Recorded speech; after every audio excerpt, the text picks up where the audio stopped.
세상의 모든 지식 언더스탠딩. 네, 5시 언더스탠딩 시작하겠습니다. 오늘은 저하고 김상훈 기자와 외모로 다투는 장순원 기자를 모셨습니다. 인사 한번 좀 하시죠. 카메라 안녕하세요. 보면서. 막말을 던지시는군요.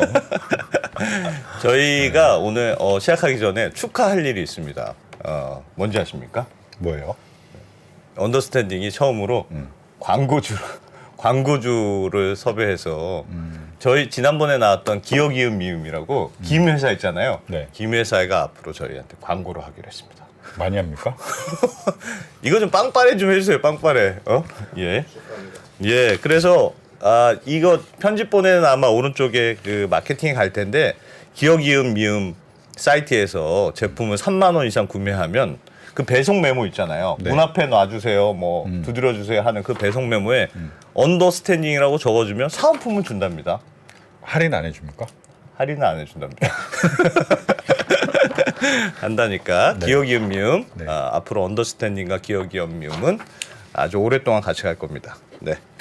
아주 오늘 기쁜 날이네요. 광고주. 야, 진짜 한 1년여 만에 처음이구나. 좋은 날이 있을 것 같습니다. 네. 드디어 저희도 일종의 스폰서를 구한 거죠. 그렇죠. 스폰서. 앞으로 난 기억 이음 미음을 입고 올 거예요, 지금. 오늘은 기쁘긴 한데 정말 어려운 얘기를 할 겁니다. 삼성생명의 회계 문제를 가지고 오늘 얘기할 건데 네. 예를 들면 보험회사가 가입자들한테 그 돈을 받아요. 그걸 가지고 주식을 샀어요. 그럴 수도 있습니까? 그럴 수도 있죠. 내가 채권을 사놓을 수도 있고 주식을 사놓을 수도 있고. 네. 그 사놨는데 그걸 가지고 이게 자본이냐 부채냐. 결국은 가입자한테 돌려줄 돈이냐.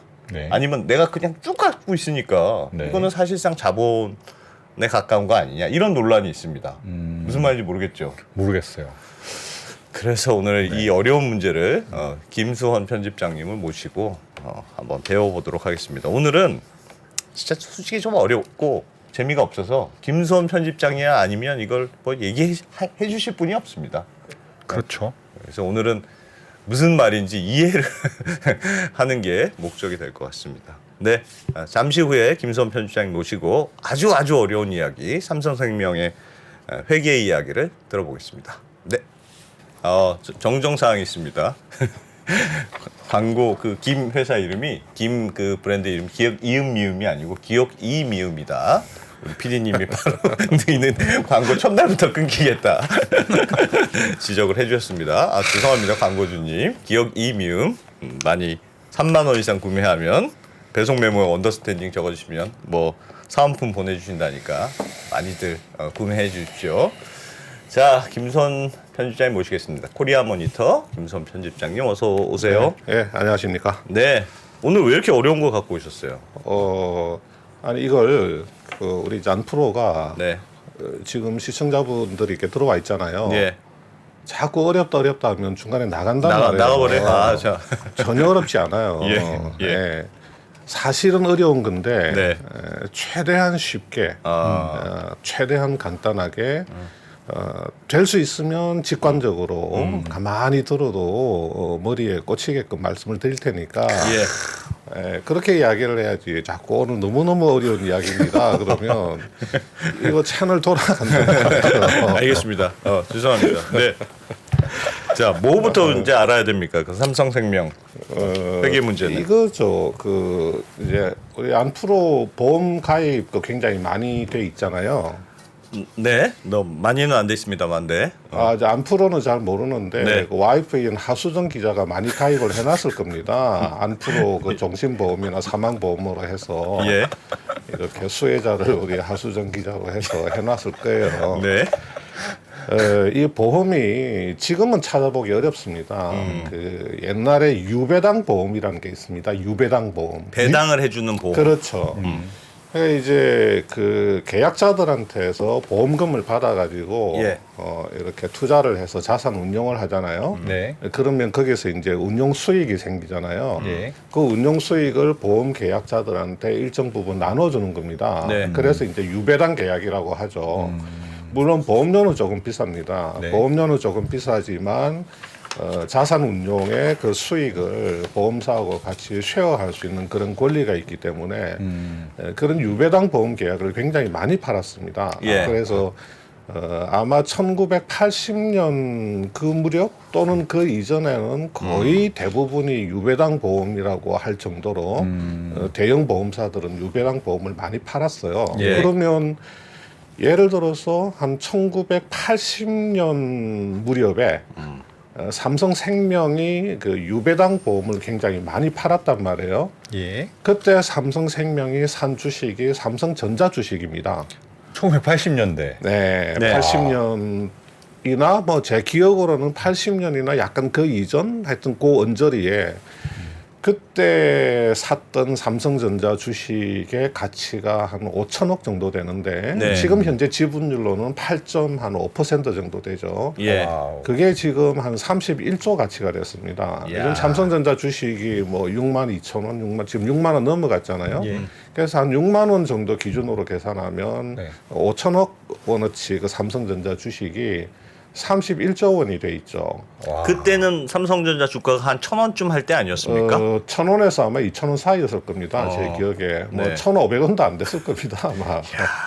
네, 그랬던 시절이죠. 예. 600배가 뛴 건가? 그랬으니 그렇죠. 당연히 그 당시에 그 유배당 그 보험에 가입한 사람들은 지금 뭐 말하자면 굉장한 그 배당금을 받아야 배당을 아.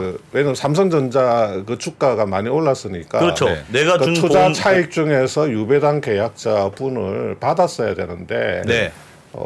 지금 한 번도 삼성전자 주식으로부터 유배당 계약자들이 그 배당을 받지를 못했어요. 왜냐하면 이걸 팔아야지 배당을 해줄 거 아닙니까? 그렇죠. 팔아서 처분 이익을 내야지 배당을 해주는 건데 생명이 가지고 있는 전자 주식이라는 게 이 성격 자체가 뭐 삼성그룹의 일종의 거버넌스 네. 어떤 지배 구조용으로 이렇게 자리를 잡고 있는 측면이 있거든요. 네. 그러니까 일반적인 보험회사들이 투자 목적의 완전한 투자 목적의 그 주식 매입하고는 조금 다른 성격을 갖고 있단 말이죠.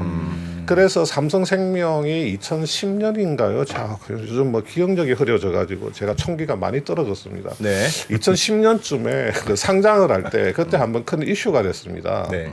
그때 상장 차익을 유배당 계약자들한테 좀 돌려줘야 될 거 아닌가 예. 했는데 그때 뭐 대충 얼버무리고 넘어갔어요. 뭐 이렇게 여러 가지 논리를 내세워 가지고 이렇게 대충 넘어가면서 그때 약속했던 게 나중에 삼성전자 주식을 좀 팔게 되거들라 예. 이렇게 좀 나눠주겠다.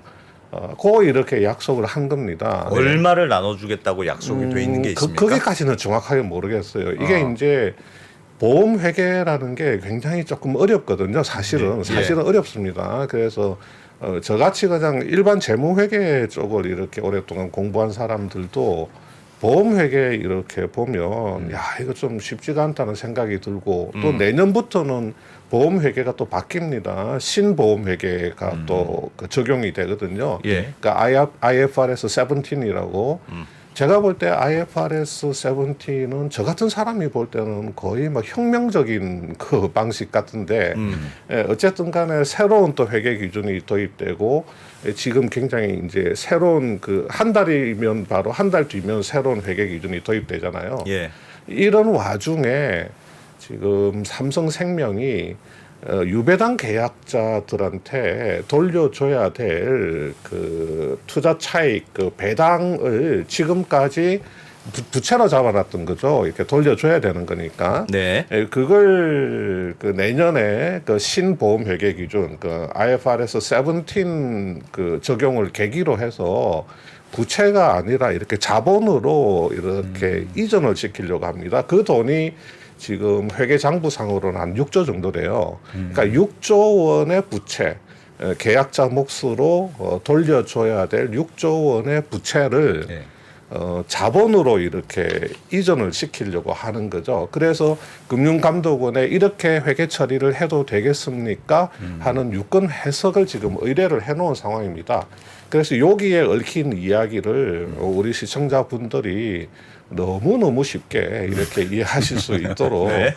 제가 말씀을 좀 드릴 거니까. 알겠습니다. 그렇다고 해도 기본적으로는 뭐 이런 회계라는 게 아무리 쉽게 설명을 해도 좀 다소 어려운 부분도 있고 예. 그리고 제가 보험 회계 전문가는 또 아니기 때문에 네. 뭐 저 나름대로 뭐 이해하고 있는 부분은 있지만 또 보험 회계에 뭐 아주 이 특화된 또 전문가는 아니기 때문에 여러분들이 이해하실 수 있는 그 수준에 좀 맞춰서 설명을 네. 좀 드릴 테니까 너무 재밌습니다. 네, 오늘 굉장히 네. 그림을 한번 이렇게 예. 한번 보시면요. 네, 하나씩 배워보죠. 예, 하나씩 해볼게요. 네.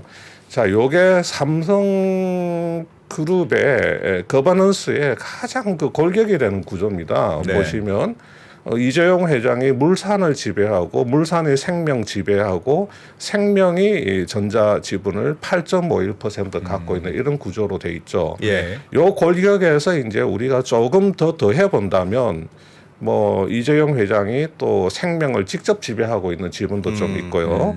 또 물산이 여기 한 5% 정도 또 전자를 지배를 하고 있습니다. 예. 물론 이재용 회장이 직접 가지고 있는 전자 지분도 조금 있기는 있습니다. 네. 근데 그거는 2%가 안 돼요. 예. 네, 그러니까 사실은 이 구조를 통해서 이재용 회장이 삼성전자에 대한 어떤 지배력을 어느 정도 가지고 있다.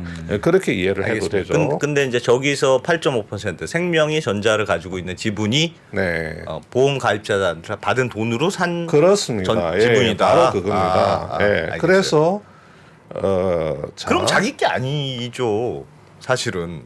그렇죠. 그러니까 지금 현재 예. 삼성생명이 아주 옛날에 팔았던 그 유배당 그 보험 예. 그 지금 잔액 건수 기준으로 지금 몇 건이냐면 한 150만 건 안팎이 될 겁니다. 예. 그 다음에 계약자 수 기준으로는 아마 100한 2, 30만 정도 될 거예요. 예. 뭐 이렇게 저기 2건 계약한 분도 있기 때문에 그 중복 가입자 이렇게 다 쳐내면 건수로는 150만 건, 계약 건수로는 뭐 사람 수로는 한 120만 명 안팎 예. 그 정도가 될 것 같습니다.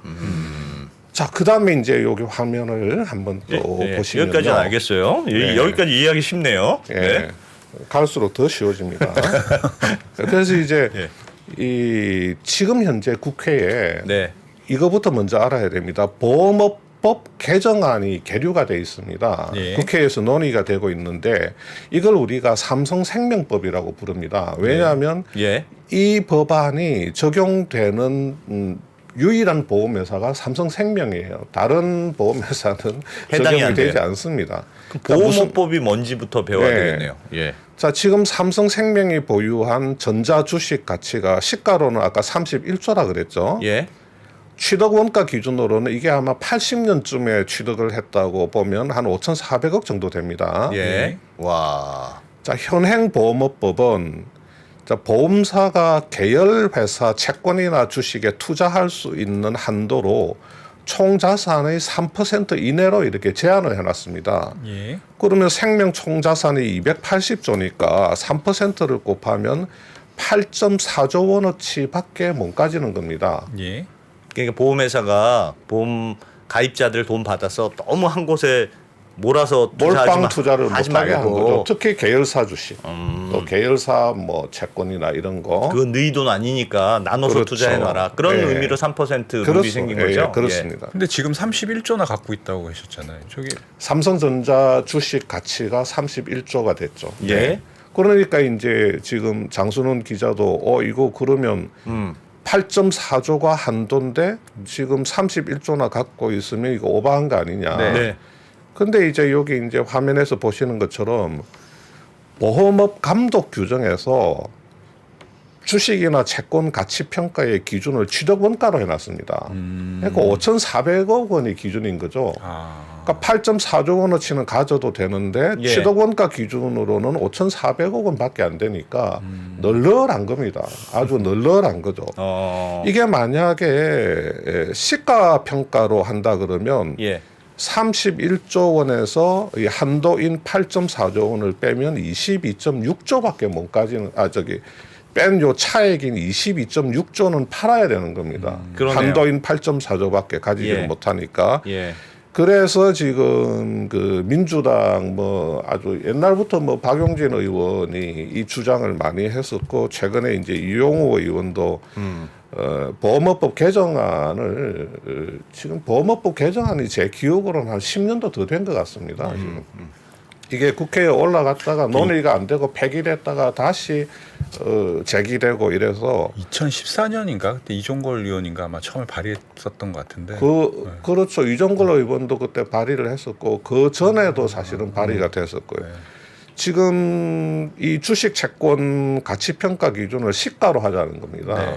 다른 업권 은행이라든지 증권이라든지 뭐 다른 금융업권은 다 시가 평가인데 지금 유일하게 보험 쪽만 감독 규정에 의해서 취득원가로 되어 있으니 이거를 이제 시가로 바꾸자 이런 이야기죠. 근데 이제 이러니까 삼성 입장에서는 굉장히 곤혹스러운 거죠. 이 주식이 그냥 단순한 투자 주식이 아니고 네. 그룹 전체의 어떤 거버넌스의 굉장히 핵심적인 주식이기도 하고 예. 또 하필이면 삼성전자 주식이거든요.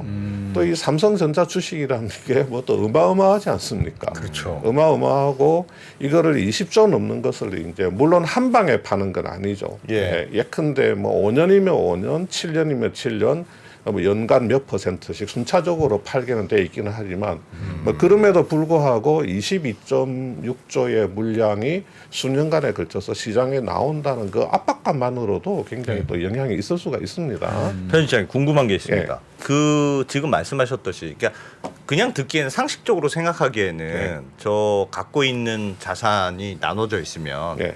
다른 데는 다 시가로 평가하는 게 지금 네가 갖고 있는 게 얼마짜리야. 내가 뭐 이거 옛날에 1,000원에 샀지만 예, 지금은 6만 원짜리면 예. 6만 원짜리 가지고 있는 걸로 시가로 평가하는 게 상식적일 것 같은데 예. 왜 보험사만 그건 저도 모르겠습니다. 이렇게 돼 있을까요? 왜 그렇게 됐는지 보험업 감독 규정에서 예. 취득 원가로 하라고 한 게 왜 예. 그렇게 됐는지 그건 저는 잘 모르겠어요. 이 감독 규정을 정할 때 왜 딴 데는 그렇게 안 했는지. 그런데 은행 등등등 뭐 딴 데는 안 그렇게 돼 있는데 그래서 국감 때마다 이 보험업 감독 규정이니까 이거는 그냥 감독 당국에서 바꾸면 되는 겁니다. 예. 법은 바꾸기가 어렵잖아요. 예. 국회에서 처리를 해야 되는데 감독 규정이라고 하는 거는 그냥 금감원하고 금융위하고 상의해가지고 쓱 그냥 취득 원가를 시가로 하면 끝나는 거죠. 네. 그래서 감독원장이나 금융위원장이 국감 때 국회에 나올 때마다 이거 가지고 많이 닦였습니다. 의원들한테. 왜 보험사만 예. 저렇게 해주냐? 야 이거 감독 규정만 바꾸면 되는 걸 왜 안 하냐? 닦일 때마다 위원장이나 원장이 하는 이야기가 이게 삼성전자 주식 또 주가에 미치는 뭐 파장이라든지 전반적인 그 시장 영향을 좀 고려를 해서 지금 삼성의 권고를 계속 하고 있다. 매각 권고를 하고 있다. 그래서 삼성이 좀 자율적으로 했으면 좋겠다. 뭐 이런 식으로 답변을 하고 있는데 이 삼성이 자율적으로 이 전자 주식을 매각을 하는 걸 좀 기대하기는 사실은 또 쉽지가 않죠. 예, 이 주식의 성격을 봤을 때. 그래서 지금 얼레벌레 하면서 지금 흘러온 세월이 지금 10년이 된 겁니다. 예, 그렇게 된 거죠. 놔둬도 걱정이고 팔려도 걱정이네요. 지금. 자, 그래서 이 보험업법 개정안이 있다는 걸 일단 염두에 두고 자, 그 다음으로 이제 본론에 넘어가면 자, 보시는 것처럼 삼성생명 6조 원의 회계 처리 이슈가 있습니다. 제가 모두에서 말씀드린 것처럼 계약자 몫으로 부채로 잡아놓은 것을 회계적으로 자본으로 이전을 하는 것이 가능하겠느냐. 자, 만약에 금융감독원이 삼성이 원하는 이 방안을 인정해 줄 것이냐 하는 게 이제 큰 이슈인데요. 만약에 이 방안을 인정을 해주면 굉장히 이 업계에서 뭐 큰 어떤 화제 이슈 또 반향이 많이 생길 겁니다. 그러면 제가 또 출연해가지고 계속 이야기를 할 수 있겠지만 지금 제가 생각할 때는 감독원이 최종적으로 어떤 결정을 내릴지는 저도 모르겠습니다만은 네. 쉽지 않을 겁니다. 이걸 아. 해주기가 예. 어려울 거예요. 그 네. 편집장님, 그 아까 말씀하셨는데 그 고객들한테 돌려줘야 될 배당금을 부채로 잡았지 않습니까? 예. 말씀하신 이걸 자본 계정으로 옮긴다고 했는데 네. 부채는 남의 돈이고 자본은 내 돈이지 않습니까? 그렇죠. 우리는 그렇게 받아들이고 예, 근데 있죠. 남의 돈을 어떻게 내 돈처럼 이렇게 회계를 인식할 수가 있겠어요? 영구채지 영구채. 영구채. 우리 이건 영구채야. 우리 영원히 안 팔 거야. 발행 조건에 따라 자본과 부채를 왔다 갔다 하죠. 네. 그다음에 RCP에서 이제 상환 전환 우선주 같은 경우도 발행 네. 조건에 따라서 부채와 그 자본을 왔다 갔다 하는데 네. 아주 간단하게 말씀드리면 이 계약자 몫의 그 배당을 줘야 되는 부채를 자본으로 옮긴다고 해서 우리가 그냥 받아들일 때는 아 그러면 삼성이 떼먹는 건가?라고 생각을 할 수 있는데 안 줄 거야 이런 느낌인데요. 이거 내 내 거야 건데 이거. 또 그렇지는 않습니다. 네. 예, 그렇지는 않은데 우선은 결론적으로 그렇지는 않다는 것만 말씀을 드리고 예. 좀 차근차근 또 한 번 더 차근차근? 네. 해보겠습니다. 결론을 먼저 말씀드렸습니다. 예. 자, 이 삼성생명이 이제 이게 자산 부채 자본이 있잖아요. 예. 여기 부채에 계약자 지분 조정으로 6조가 들어가 있습니다. 아, 이름이 뭐 계약자 지분 조정 이렇습니다. 괜히 회계라는 게 괜히 쓸데없이 용어가 어려워서 좀 더 어렵게 느껴지는데 네. 이게 제가 말씀드린 그 계약자 유배당 계약자들한테 그 돌려줘야 될 그 배당 그 사람들의 몫이라는 거죠. 예. 이름만 계약자 지분 조정 6조. 그래서 생명의 그 재무 상태표에 그 부채만 떼놓고 보면 예. 자, 이 표를 보시면 자, 제일 위에 보험 계약 부채가 있죠. 보험 가입한 계약자들한테 미래에 돌려줘야 될 부채, 추정 부채. 이거는 지금 100만 단위 197조입니다. 예. 어마어마하죠. 예. 예. 보험이라는 게 원래 그런 거니까. 요 밑에 보면 계약자 지분 조정 이렇게 돼 있죠. 예. 요게 5조 9천 그러니까 한 6조. 5조 9천이니까 6조 정도 보면 되는 겁니다. 요 놈입니다. 요 놈. 배당으로 줘야 될 예. 예. 이제 유배당 계약자들한테 그 나중에 전자 주식을 뭐 전자 주식뿐만 아니라 예. 뭐 여러 가지 이것저것 합해서 한 6조 정도 돌려줘야 되는 게 지금 6조로 이렇게 잡혀 있는 거죠. 네. 자, 이게 계약자 지분 조정이라는 게 도대체 어떻게 인식을 하는 거냐. 자, 보세요. 삼성전자 주식을 샀습니다. 예. 네.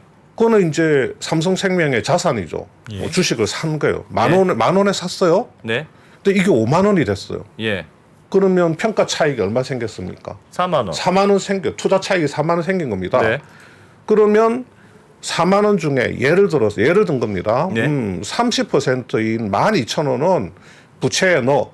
돌려줄 거야, 줄 거야. 계약자 지분 조정이라는 그 계정 안에 12,000원 넣어. 예. 이렇게 금액을 적어놓고 나중에 이거 계약자들한테 돌려줘야 되는 것이야. 예. 나머지 그러면 4만 원 중에서 28,000원은 자본에다 넣어. 이건 주주의 몫이야. 예. 이 자본에 넣으면 주주의 몫이니까요. 네. 자본에 넣어. 근데 이 28,000원은 이익잉여금이 아니야. 기타 포괄 손익이라는 이름으로 요 기타 포괄 손익이라는 지갑 안에 28,000원을 넣어. 네. 그냥 뭐 기타 뭐 여러 가지 뭐 포괄적인 손익이다 이런 뜻입니다. 네. 그냥 회계는 말이 어려워서 그렇지.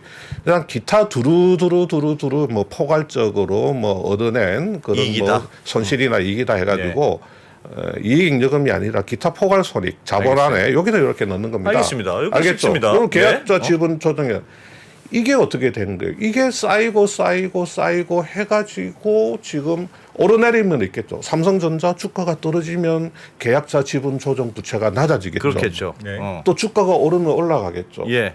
그러니까 작년 말 올 초 작년에 삼성전자 주가가 떨어질 때는 예.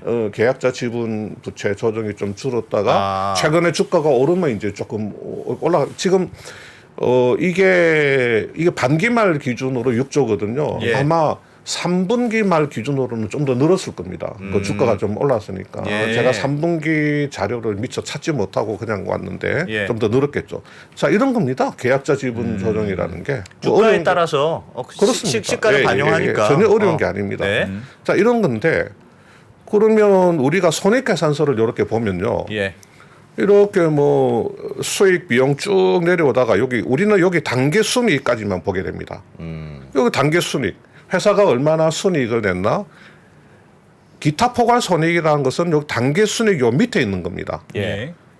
기타 포괄 손익 안에도 보면 여기 뭐 매도 가능 자산 평가 손익이라는 게 있죠. 예. 기타 포괄 손익을 구성하는 게 여러 가지가 있는데 그 중에 매도 가능 자산 평가 손익이라는 게 또 있습니다. 삼성전자 그 주가의 오르내림에 따라서 발생하는 평가 손익은 예. 이렇게 기타 포괄 손익 중에서도 매도 가능 자산 평가 손익 여기에 들어 있는 겁니다. 매도할 수 있는 자산이다. 그렇죠. 삼성전자 주식은 매도할 수 있는 주식이니까 네. 요 주식이 주가의 오르내림에 따라서 요게 평가 이익이 나기도 하고 평가 손실이 나기도 하니까 예. 여기 들어있는 겁니다. 그러니까 단기 순이익까지는 우리가 단기의 여러 가지 뭐 요소들이 이렇게 반영이 돼가지고 단기 순이익을 내는 거고 네. 단기 순이익 밑에 여기에 들어가 있는 기타 포괄 손익이라는 놈은 단기 순이익에 반영이 안 되는 거죠. 예. 손익계산서의 단기 순이익에는 반영이 안 되는데 요 놈은 그냥 자본으로만 가는 겁니다. 손익계산서에서 단기 순이익을 내는 과정에서는 반영이 안 되는데 그 아랫단에 요렇게 있는 놈인데 요 놈은 그냥 기타 포괄 손익이라고 하는 놈은 예. 그냥 자본으로만 반영을 해주는 겁니다. 예. 그러니까 삼성전자 주가가 올라가서 평가 이익이 났다. 그러면 손익계산서의 그 평가 이익이 단기 순이익을 늘려주지는 않지만 예. 그렇게 올라간 만큼이 자본의 기타 포괄 손익이라는 곳으로 딱 가가지고 자본 안에도 기타 포괄 손익 누계액 하는 지갑이 있거든요. 예. 기타 포괄 손익 누계액이라는 지갑으로 삼성전자 주가가 올라서 발생한 평가 이익이 자본 안에 있는 기타 포괄 손익 누계액이라는 그 지갑 안으로 쏙 들어가는 겁니다. 어쨌든 내가 갖고 있는 주식이 올라서 기분 좋다. 그렇죠. 그런 거잖아요. 그래서 기분 좋네. 삼성생명이 자본이 늘어나는 겁니다. 재무 건전성도 좋아지고 자본이 늘어나는 겁니다. 전자 주식이. 부자 된 거 같네. 그리고 유배당 계약자들은 모두 재무제표 계약자 지분 조정 이것이 나의 것이군. 네. 네. 6조나 됐네. 좀 떨어졌네. 얼마 전에 8조였는데 이거 빨리 10조 돼야 될 텐데 하는 예. 기대를 이제 품을 수가 있겠죠. 자, 뭐 이런 겁니다. 예. 요까지는 이제 그냥 알겠습니다. 뭐 네. 완벽하지는 않아도 저런 거구나. 그렇게 이제 이해를 하실 수가 있죠. 예. 자, 그런데 아까 제가 말씀드렸죠. 여기 계약자 지분 조정에 있는 요 6조를 네. 요렇게 밑으로 자본으로 보내려고 합니다. 지금 삼성생명이 그 내년부터 IFRS 17 새로운 보험 회계 기준이 도입되면 요렇게 보내려고 하는 거죠. 예. 자, 왜 그러면 요렇게 보내도 되는 거냐? 예. 이렇게 보내게 되면 계약자의 몫을 떼먹겠다는 것이냐? 도대체 뭐 하자는 거냐? 그렇게 보이긴 보이는데요. 예. 조금 의심스럽다. 예. 그래서 이제 그 이야기를 지금부터 이제 한번 알겠습니다. 이어가 보겠습니다. 자, 내년 초부터 IFRS 17이라고 예. 신보험 회계 기준이 적용된단 말이죠. 예. 자, 요거는 뭐냐면 지금은 IFRS 4입니다. 요거는 보험사가 가지고 있는 자산을 시가평가를 합니다. 예. 부채는 그냥 원가로 평가를 합니다. 최초 인식한 원가로 그냥 평가를 아까 하는 전에 거죠. 1,000원에 사왔으면 1,000원이다. 그렇죠, 예. 그렇죠. 예. 자, 요렇게 지금 보험 회계를 하면 예. 어떤 문제가 있느냐? 자, 금리 하락기와 금리 상승기에 보면, 예. 자, 금리가 하락을 합니다. 금리가 하락을 하면 보험사의 자산은 어떻게 됩니까? 커집니다. 평가 이익이 납니다. 예. 왜냐하면 보험사들은 채권을 많이 들고 있으니까. 채권을 많이 가지고 있으니까. 채권은 금리가 떨어지게 되면 채권 가격은 오르거든요. 그렇죠. 반대로 움직이니까. 그렇죠. 금리 하락기에는 보험사들은 자산을 시가로 평가하니까 채권은 시가로 평가하면 자산이 이만큼 늘어나도 빵빵해집니다. 그러네요. 그런데 부채는 그냥 원가가 그대로 있죠. 요 놈은 커지는데 이 놈은 그냥 제자리 가만히 제자리 있으니까 있으니까. 자본이 커지게 되겠죠. 예. 자본이 커지게 되겠죠. 어. 금리 상승기에는 반대가 되겠죠. 예. 금리가 쭉 올라가면 채권 가격은 떨어지니까 떨어져요. 어. 자산이 줄어드는데 부채란 놈은 가만히 있으니까 결국은 자본이 줄어든단 말이에요. 그러네요. 그렇죠. 그러네요. 그러니까 이게 어떤 금리의 상승 구간, 하락 구간, 특히 단기간에 금리가 급변동할 때는 이 자본, 우리가 말하는 순자산의 과소 과대 평가 현상이 심하게 나타날 수가 있는 거죠. 예. 예, 그런 지금 현행 단점이 있는 거죠. 그래서 내년부터 시행되는 세븐틴에서는 야 부채도 시가로 평가해라. 자산만 시가로 하지 말고 부채도 시가로 평가를 해라. 그러면 어떻게 되느냐? 자, 금리 하락기에는 자산은 평가 이익이 나죠. 네.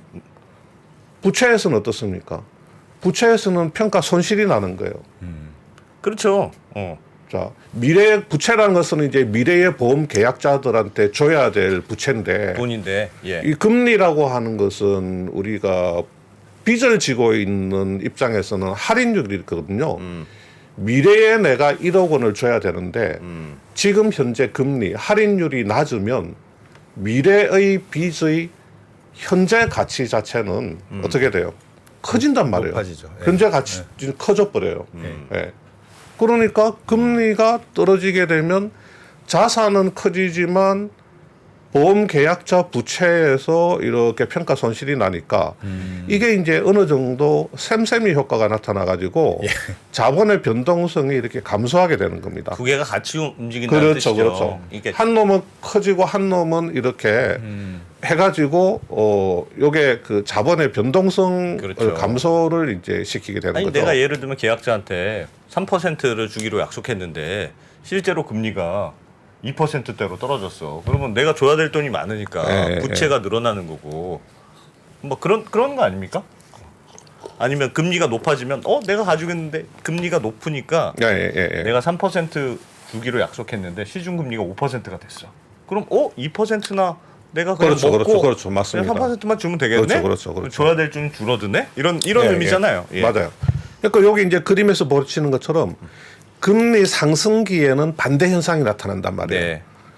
여기는 이제 이렇게 자산은 이제 평가 손실이 나고 부채에서 평가 이익을 보니까 예. 여기 자본 변동성은 감소된단 말이에요. 알겠어요. 근데 이렇게 되는 건데 네.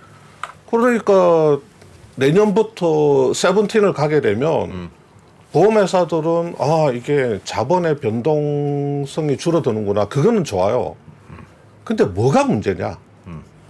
내년 초부터 딱 세븐틴을 가게 되잖아요. 예. 뭐가 문제냐면 내년 초에 딱 스타트를 해야 되는데 이 생보사들 같은 경우는 내년부터 이제 다 지금 보험 부채에 딱 그 연말에 공정가치 평가 작업을 해가지고 내년 초에 이제 완전히 새로운 그 재무 상태표를 딱 가지고 출발을 해야 되는데 그러면 가지고 있는 보험 부채 같은 거 이거 이제 시가 평가를 해야 되니까 예. 공정가치 평가를 해야 되잖아요. 예. 시가로 평가해라. 현재 네. 가치를 반영해라. 현재 가치를 반영해야 되니까. 그러면 생보사들이 지금 그 보험 부채를 시가 평가를 하게 되면 예.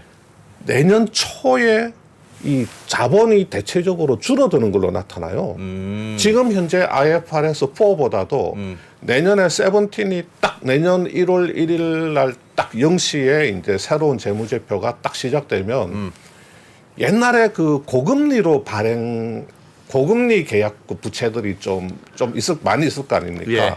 그런 것들 영향을 받아가지고 지금 현행 그 자본 구조보다도 이게 자본이 이렇게 좀 줄어들 가능성이 높은 거예요. 예. 지금 분석하기로 대체로 네. 아마 삼성생명도 이렇게 자본이 줄어들겠죠. 네. 그래서 그렇기 때문에 삼성생명 입장에서는 자 그러면 이 부채에 있는 계약자 지분 조정 부채 6조를 내년에 세븐틴이 도입되면 이걸 자본으로 이렇게 보내게 되면 이 자본이 좀 이렇게 줄어들더라도 네. 계약자 지분 조정 부채를 이렇게 내려서 자본으로 보내게 되면 이게 자본이 좀 확충되는 효과가 일어나게 되는 거죠. 예. 이제 그런 유인이 있는 겁니다. 계약자 지분 조정 부채를. 자, 잠깐만요. 여기까지 해서 자 장순원 기자님이 이해하신 거 설명 좀 해보세요. 자 퀴즈. 자 잘 따라가고 있는지. 퀴즈 내보세요. 네. 지금 설명 한번 해보세요. 지금 상황은 자본에서 아니 내년에 부채에서 회계 자본으로. 내년 회계 기준이 바뀐다. 네. 바뀌면 자본이 줄어드는 효과가 생긴다. 너. 근데 이 유배당 재원 네. 그 6조 원을 예. 부채 항목에서 자본 항목으로 끌어내리면 예. 줄어드는 자본이 덜 줄어드는 효과가 생긴다. 어. 그걸 위해서 삼성생명이 그게 가능하냐고 금감원에 물어봤다는 거 아닙니까? 야. 완벽합니다. 네, 상당히 완벽합니다. 사실 제가 잘 못 알아들어서 그랬습니다. 네. 네.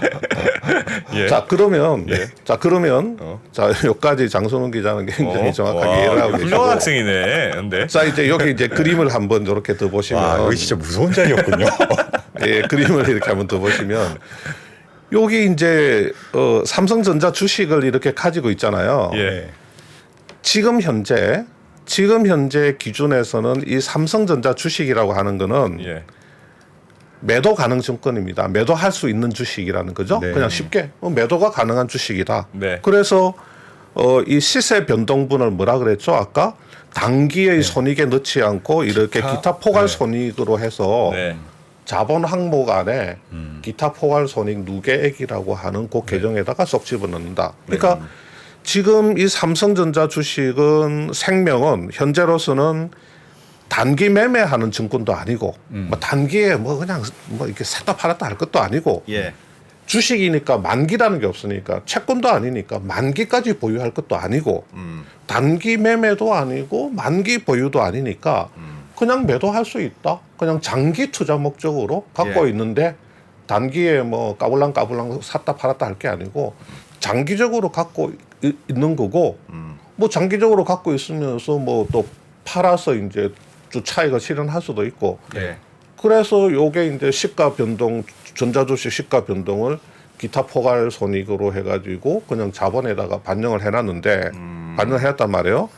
근데 요게 예. 요 그림에서 보시는 것처럼 내년 가면 또 뭐가 변하냐면 지금 매도 가능 증권이다, 단기 매매 증권이다, 만기 보유 증권이다, 보험사들이 가지고 있는 그 금융 상품들을 투자 주식이나 채권들을 다 그렇게 다 분류를 하고 있는데 예. 내년에 그 분류 방법이 바뀌어요. 그 IFRS 9이라 그래가지고 그건 또 뭐예요? 예. 이 9이 예. 지금 일반 기업에는 다 그 투자 주식이나 투자 금융 상품들을 그냥 IFRS 9으로 맞춰서 분류를 했는데 보험사들은 내년부터 한단 말이에요. 그냥 간단합니다. 삼성전자 주식을 삼성생명이 두 가지 중에 하나로 해야 돼요. 네.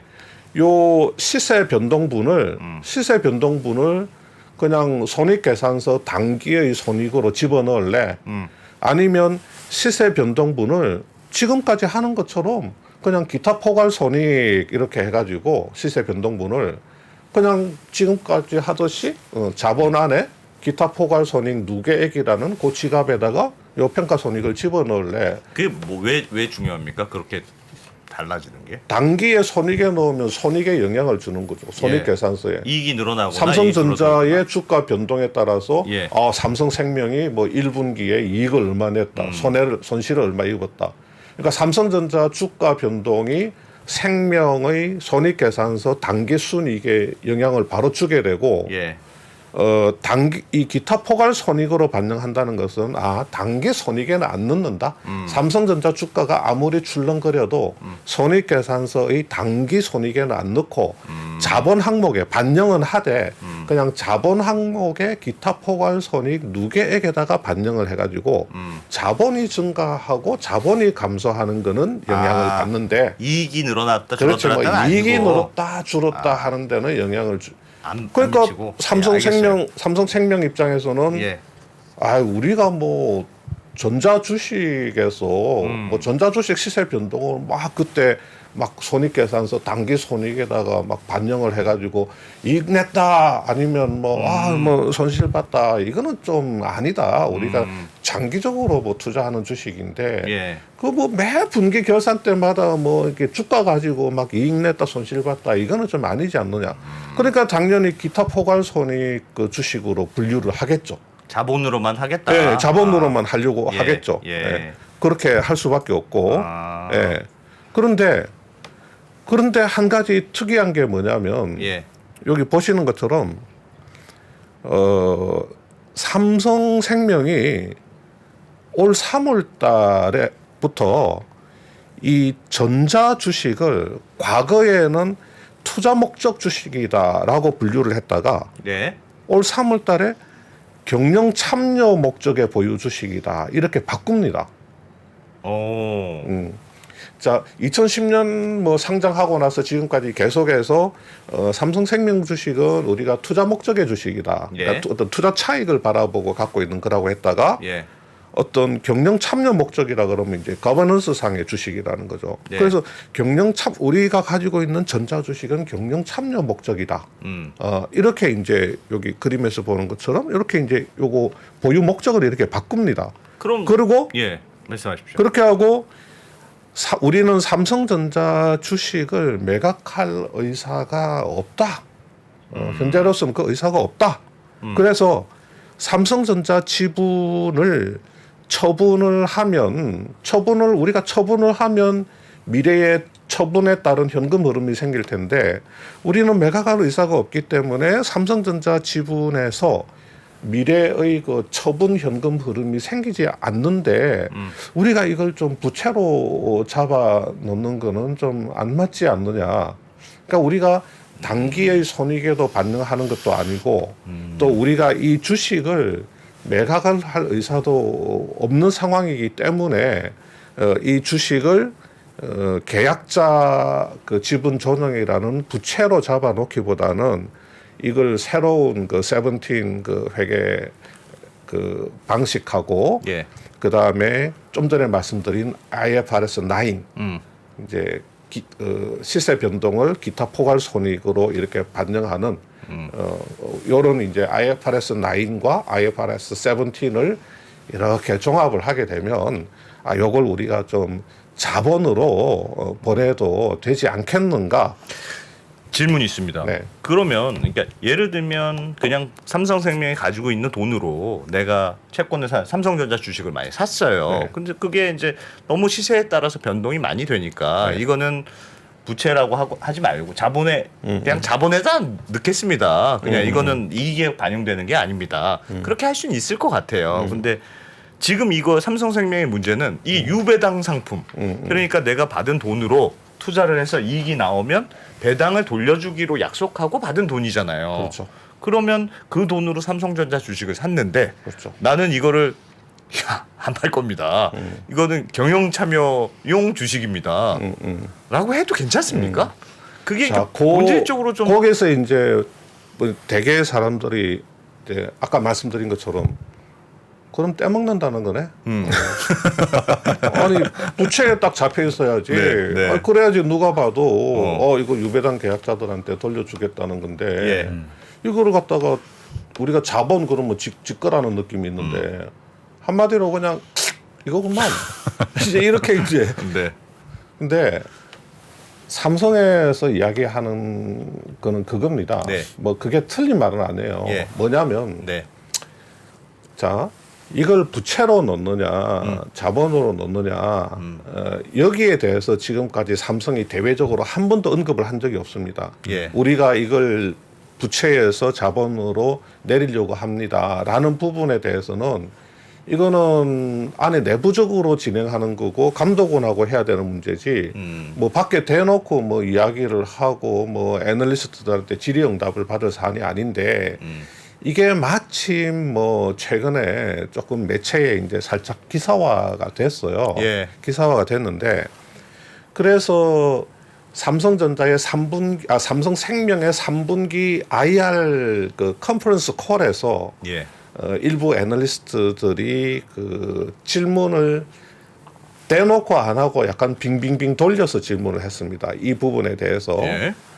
그때 삼성생명에서 했던 설명은 뭐냐면 이 회계 처리 문제하고 유배당 계약자들한테 돌려줘야 될 배당목하고 이게 연계되지가 않는다. 뭐냐면 우리가 IFRS 17을 가게 되면 예. 전자주식은 지금과 마찬가지로 기타 포괄 손익으로 처리를 한다. 예. 지금도 매도 가능 증권으로 해서 기타 포괄 손익으로 하고 17으로 가게 되면 공정가치 평가, 기타 포괄 손익, 반영, 금융 투자 주식 하여튼 이름 뭐 복잡하지만 예. 그 이름으로 해가지고 기타 포괄 손익으로.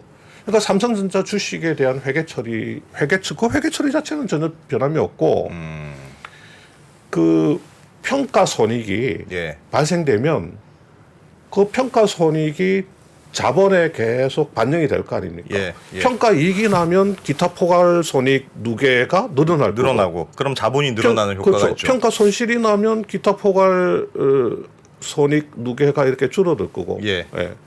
그래서 자본에 삼성전자 주가의 변동이 그대로 자본의 기타 포괄 손익이라는 계정 안에 그대로 누적되고 기록이 되기 때문에 만약에 앞으로 삼성전자 주식을 팔게 되면 네. 파는 상황이 오게 되면 당연히 보험업법이나 보험업 감독 규정 또 금융당국의 어떤 지침에 따라서 유배당 계약자들한테 그냥 돌려주는 거다. 계산을 해서 돌려주는 거지 뭐 다른 거 없다.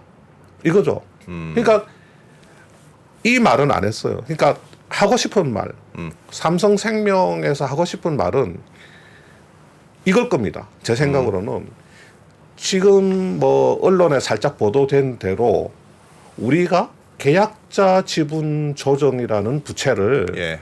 지금 부채에서 좀 자본으로 이렇게 바꾸려고 하는 그것은 맞는데 예. 그게 가능한지 지금 감독원에 유권 해석을 의뢰해 놓았는데 네.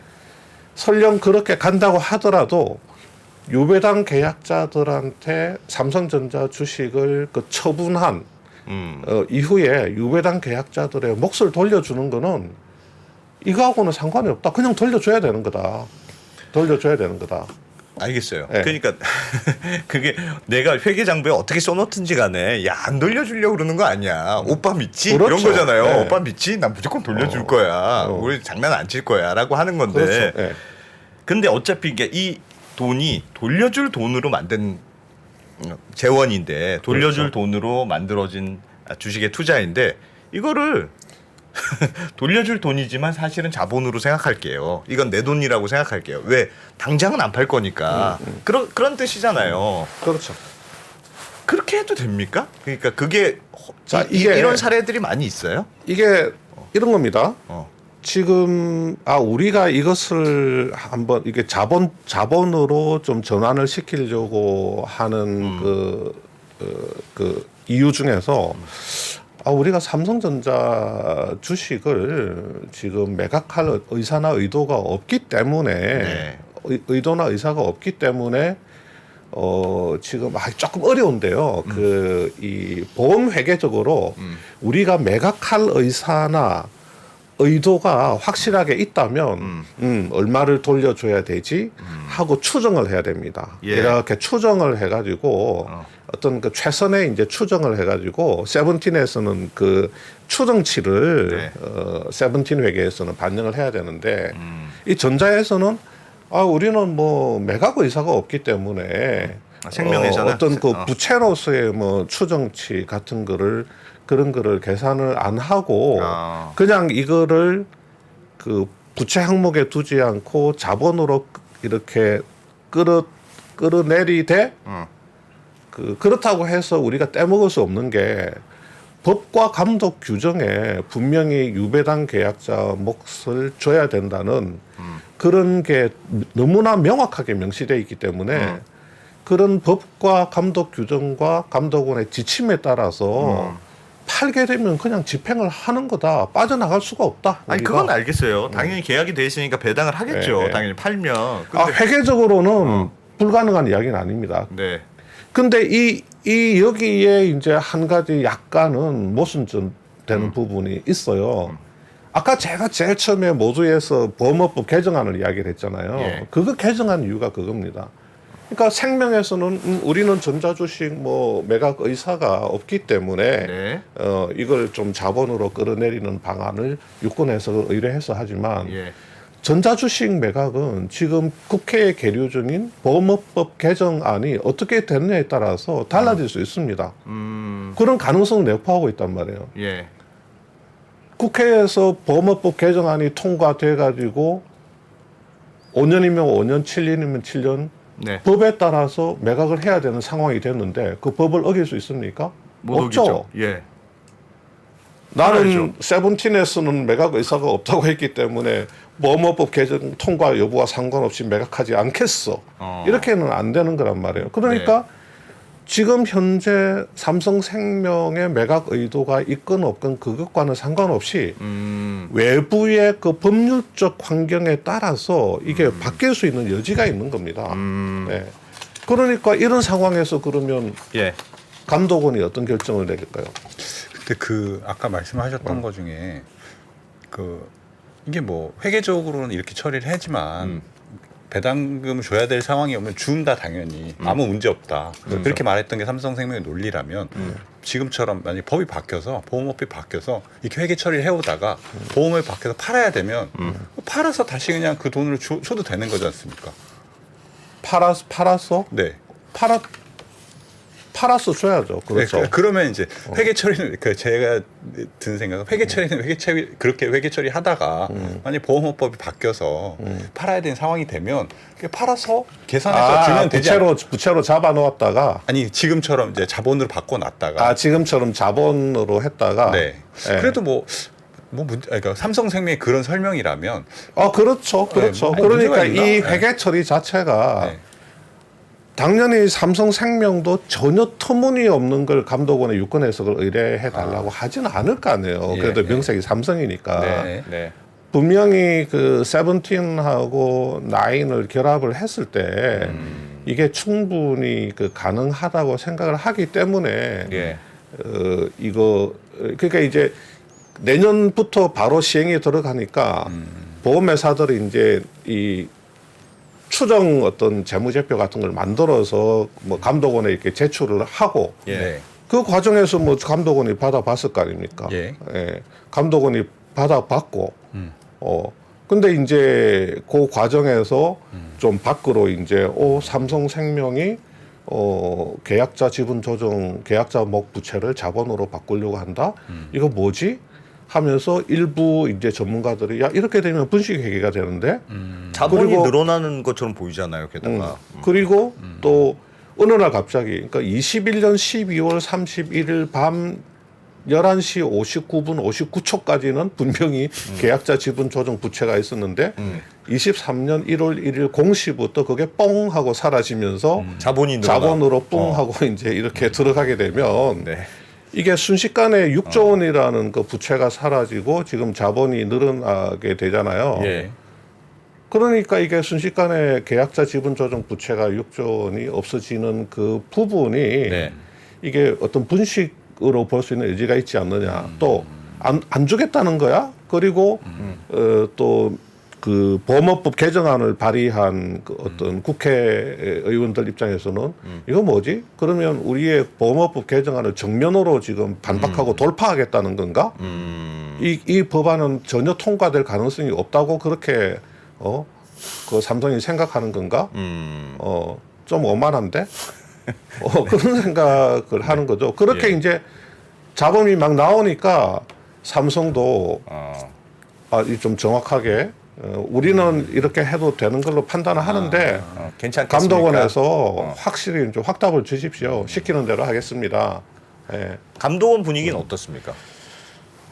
감독원이 어떤 결정을 내릴지는 모르겠는데 예. 그냥 제가 쭉 설명을 다 한 것 같은데요. 감독원이 어떤 결정을 내릴지 그 부담이 감독원의 그 크겠네요. 압박감이 상당하죠. 이게 삼성밖에 사례가 없습니다. 왜냐하면 세계 예를 들어서 막 얼마나 큰 보험사들이 많이 있습니까? 우리나라 말고 해외에 네. 그러면 해외의 큰 보험사들도 많은 투자 주식을 사게 되죠. 네. 사게 되는데 그 사람들은 그 투자 주식의 시세 변동을 당연히 단기 손익으로 반영을 하겠죠. 예. 제가 그 재무제표를 뜯어보진 않았지만 상식적으로 생각한데 당연히 단기 손익에 반영을 하고 그 다음에 거의 뭐 그냥 나눠주는 겁니다. 유배당 계약자가 있으면 예. 그렇게 하겠죠. 네. 거기는. 그러니까 근데 이게 삼성 같은 경우는 아주 특이하게 지금 몇 년 동안 갖고 있는 겁니까? 지금 40년 넘게 됐다니까 뭐. 지금 예. 갖고 있는 거고 예. 중간에 상장 과정에서 한번 돌려달라 해가지고 이제 한번 또 떠들썩 했는데 어떻게 넘어가면서 야 나중에 전자 주식 팔면 줄게 챙겨줄게. 아이 이거 써줄게 계약자 지분 조정 이거 부채야 뭐 그렇게 무마하고 이제 간 그런 게 있다는 거죠. 네. 그러니까 이게 뭐 세계적으로도 아마 뭐 다른 나라에 이런 사례가 있는지는 모르겠지만 네. 아주 아하. 좀 유례가 없는 그런 케이스이기도 하고 예. 그리고 또 그 야당에서 보험업부 개정안을 발의를 해가지고 눈 붉게 뜨고 네. 이 건을 모르겠습니까? 알죠. 예. 보고 있는데 감독원이 오 이거 삼성 방안 이거 아주 괜찮은 방안인데 네. 네. 그렇게 할 수가 있을까요? 예. 모르겠어요. 뭐 감독원이 최종적으로 어떤 결정을 내릴지는 저는 네. 알 수는 없지만 네. 상식적으로 생각한데 네. 감독원이 그런 부담을 안을 필요가 있을까요? 실질적으로. 그리고 지금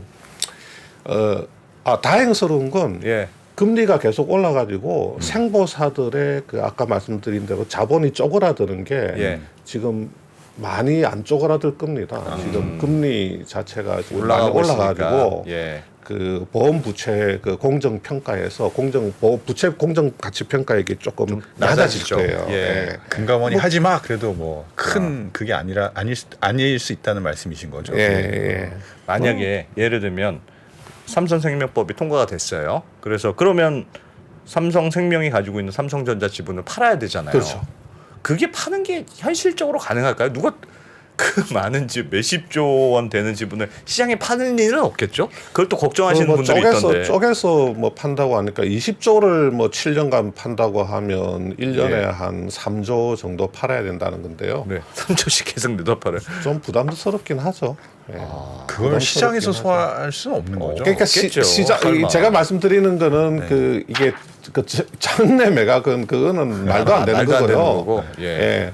그 예컨대 블록딜이나 뭐 어떤 그 스트래티직 인베스터라든지 예. 뭐 아니면 뭐 예전에 아니면 그냥 FI들로 그런 찾든지 얘기도 있었잖아요. 예전에 그런 식으로 해야 되는데 물산이 가지고 있는 삼성 바이오로직스 지분을 삼성전자한테 주고 그런 삼성전자한테 돈을 시나리오들 많이 받으면 있었죠. 그 돈으로 그 지분을 사면 물산이 네. 바로 삼성전자를 지배하는 구조가 되지 않겠느냐. 뭐 여러 가지 이제 시나리오들 그런 이렇게 시나리오도 있어요. 장기판에 말 옮기듯이 장기판에 이렇게 말 옮기듯이 시나리오를 만들어서 이렇게 배포도 하고 뭐 그렇게 참 복잡하네요. 하여튼 야, 그런데 오늘 매우 어려운 걸 좀 이해한 것 같아서 매우 뿌듯한 네 뿌듯한 시간이네요. 저녁 안 먹어도 될 겁니다. 예.